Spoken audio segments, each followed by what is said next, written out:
네, 북한이 자폭형 무인기 시험 현장을 처음으로 공개하면서 여러 해석들이 나오고 있습니다. 네, 이번에 공개한 무인기를 러시아에 수출하려는 의도란 분석도 나오는데요. 관련 내용 아산정책연구원 양욱 연구위원과 함께 분석해 보겠습니다. 위원님 나와 계시지요? 예, 안녕하십니까. 네, 안녕하십니까. 지금 북한이 자체 개발했다고 주장하는 자폭형 무인기 지금 뒤편으로 사진도 나오고 있는데 어떤 무기 체계입니까?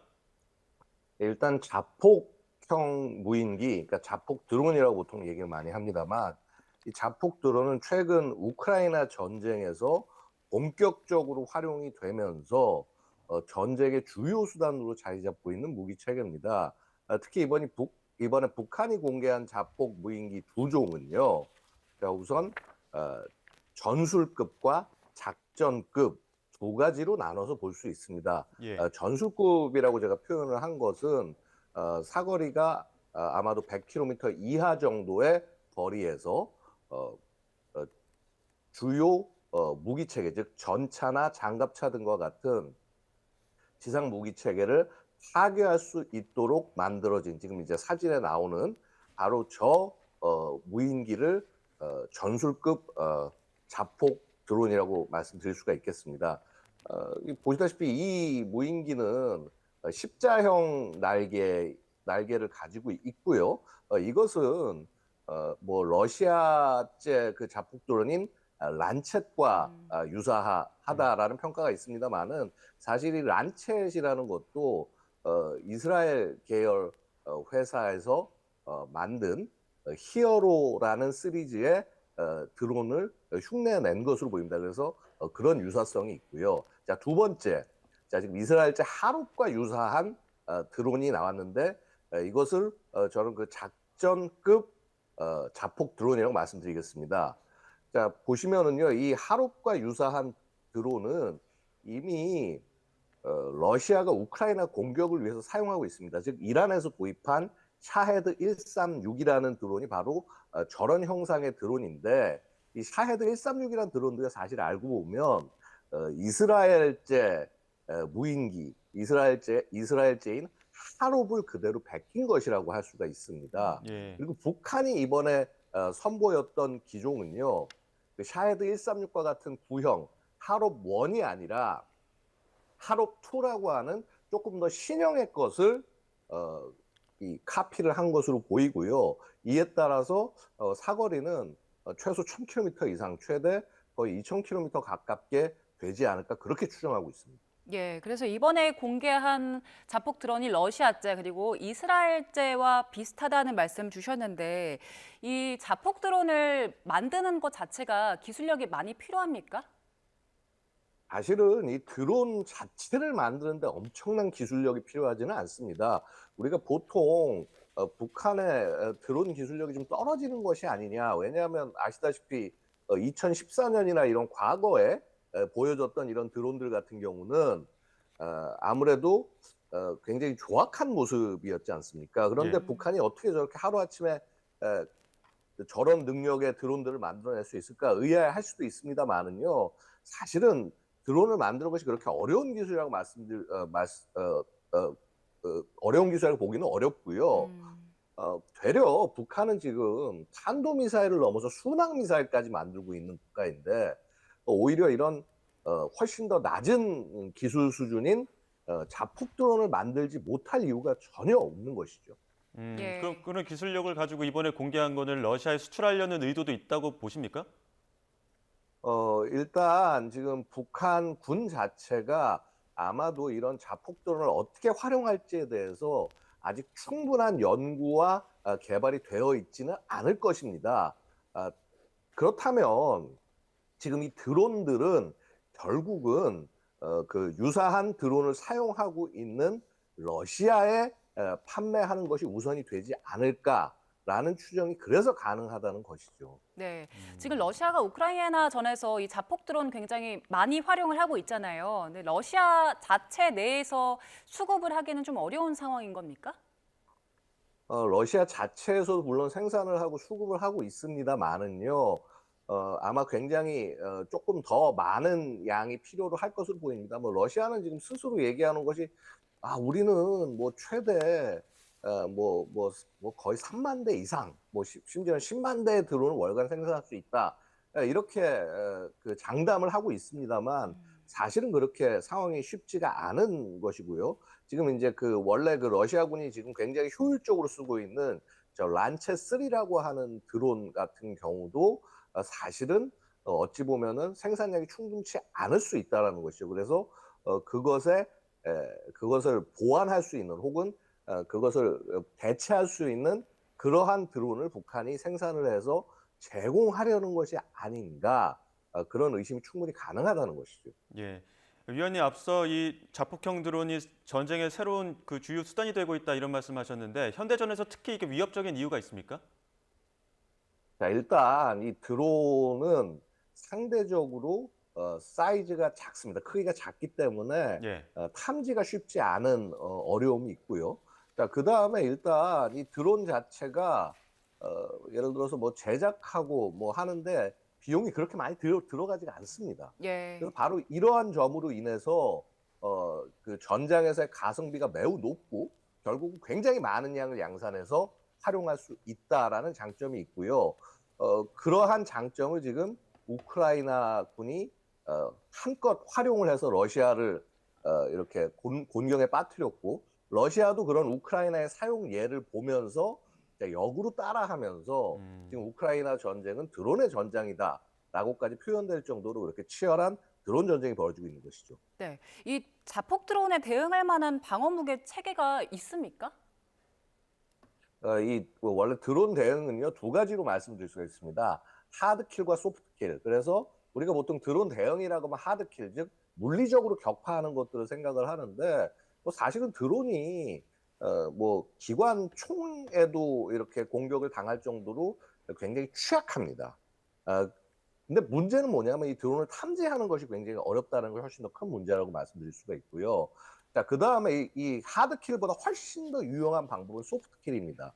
즉, 결국 이 드론이라고 하는 것은 조작자의 조정이 없으면 정확하게 목표를 찾아가서 공격하기 어렵기 때문에 그 조작하는 이 링크, 그래서 이 드론과 이 운용자 사이에 이 서로 이 무선 교신을 전자 제밍을 통해서 차단을 해버리면은 이 드론이 활용하기 어렵게 되는 그런 측면이 있다라는 것이죠.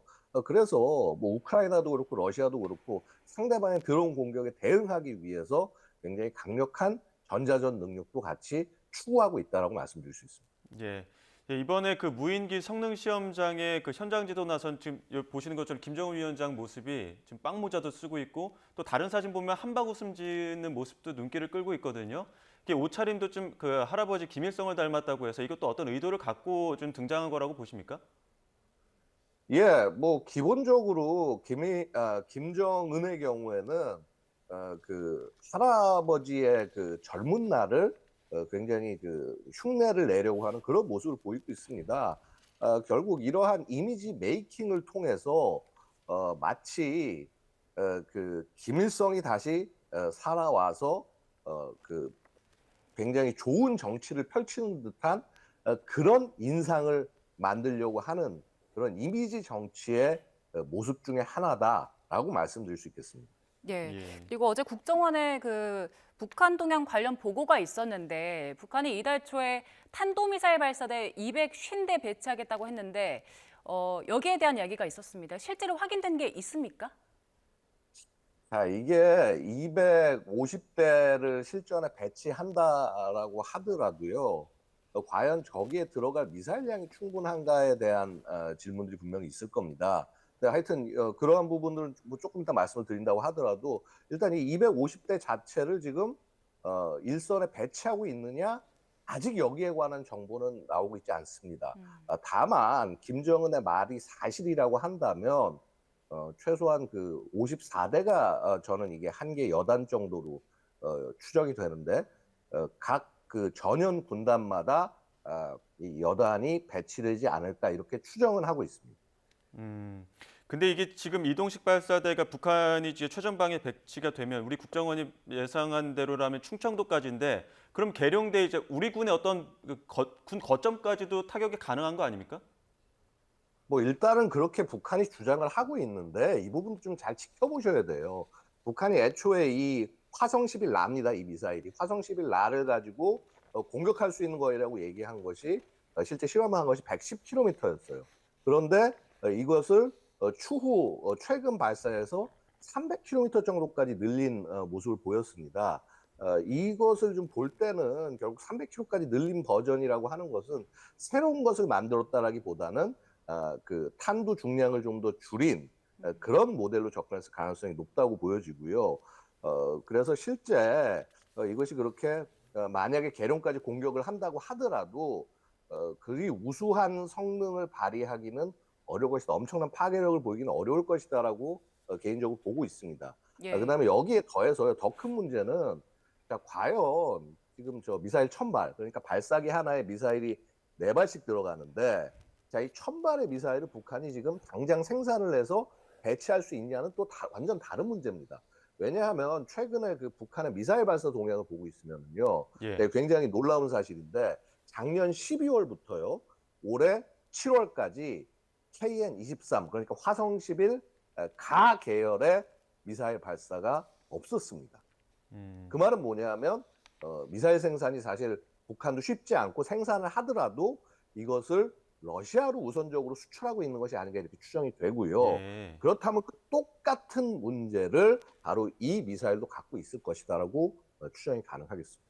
예, 일단 뭐 질적인 측면도 그렇고 1000발이 수급 가능한지 양적인 측면에서도 그다지 쉽지 않아 보인다는 말씀 주셨고요. 그 북한 수해 상황도 얘기를 좀 해볼게요. 북한 올여름 비가 많이 내리면서 수해가 심각한 상황이잖아요. 김정은 위원장이 그 수해 입은 지역들을 방문을 했는데 피해가 컸던 지역이 아니라 상대적으로 피해가 좀 적은 곳에 방문을 했다고 하더라고요. 왜 그렇습니까? 일단은 기본적으로는 김정은의 그 안전이 사실은 뭐 북한에게 있어서는 가장 제일 중요한 문제가 아닌가 생각이 됩니다. 그래서 결국은 그 뭐라고 그럴까 이 기본적으로 수해 시찰이라고 하는 것도 결국 김정은의 동선상에서 이루어지는 것이고 이 수해가 크지 않은 지역 같다면 결국 수해를 보러 간 것이 주 목적이 아니라 지금 우리가 계속 보듯이 군사 시설, 장비들 이거를 보는 과정에서 일부 시간을 할애해서 이 수해 현장에 방문한 것이다, 위로한 것이다. 자, 이렇게 프로파간다를 하기 위한 그런 접근이 아닌가. 결국 훨씬 더 지금 김정은 입장에서는 수해보다는 이런 무기의 생산, 그래서 그것을 통해서 뭐 러시아에 수출한다든가 뭐 이런 부분들이 훨씬 더 사실은 신경을 쓰고 있는 것이 아닌가, 그것을 엿볼 수 있는 부분이 아닌가 합니다. 그리고 예. 그 수해가 심각했던 지역이 자강도 쪽이었는데 자강도의 군사시설이 많이 밀집해 있어서 이게 노출되는 걸 우려한 것이다. 이런 분석도 있더라고요.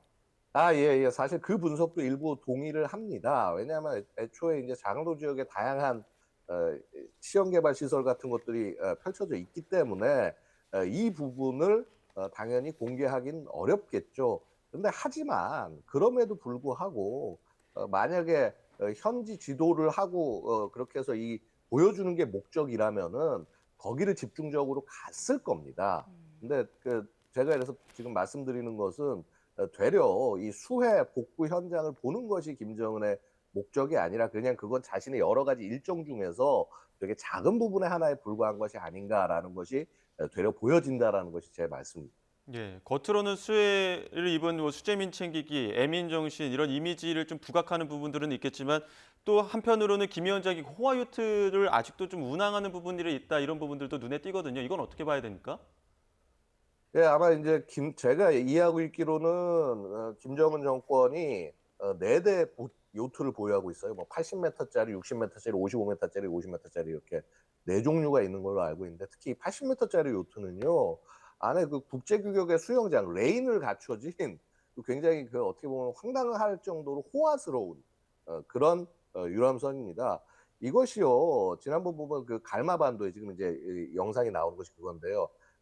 원산 갈마반도에 김정은 휴양지가 있습니다. 이게 사실 이제 김정은이 가진 휴양지 중에서 가장 크고 화려한 곳인데 바로 그 인근에서 이 요트가 80m짜리 요트가 운용된 모습이 확인이 된 것이거든요.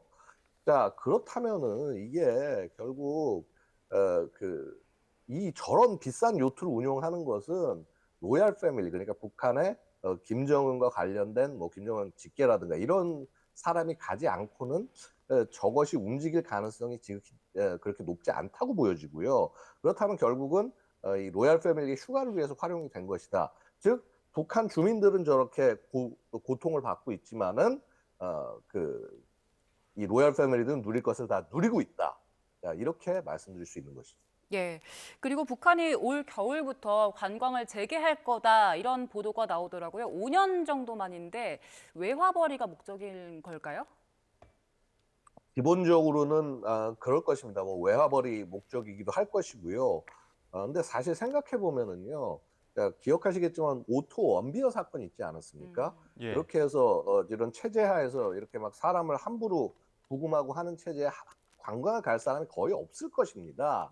그런데 유일하게 관광을 받을 대상이라고 한다면 역시 러시아 국민들이 아닐까 예상이 되고요. 예. 바로 그러한 맥락에서 관광을 재개하는 것이 아닌가 추정할 수 있겠습니다. 예, 알겠습니다. 여기까지 듣겠습니다. 지금까지 아산정책연구원 양욱 연구위원과 함께했습니다. 고맙습니다. 감사합니다.